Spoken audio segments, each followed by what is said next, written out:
বিলাসীপাড়াত মাতিছে এই ক্ষেত্ৰত আপুনি কি ক'ব? এইটো অশেষ ধন্যবাদ, কাৰণ মই এটা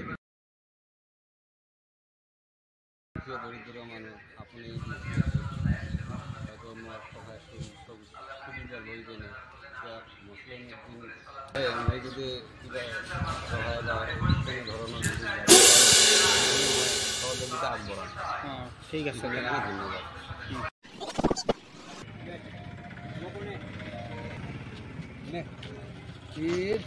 আপোনাৰ নামে ইব্ৰাহিম আলী।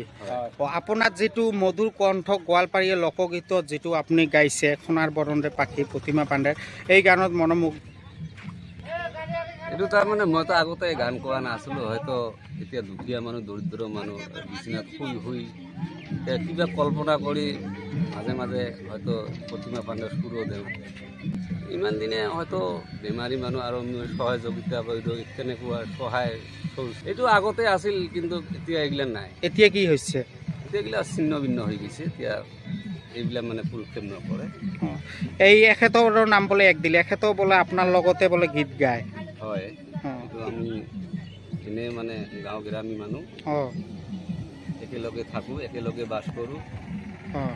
সিহঁত ইট ভাটাত কাম কৰা হয়, কিন্তু ক'তো যাব নোৱাৰোঁ, দৰিদ্ৰ আৰু দুখীয়া মানুহ, আৰু হয়তো মোৰো চকুৰ অলপ প্ৰব্লেম হৈ আছে। আপোনাৰ চকুত কি হৈছে?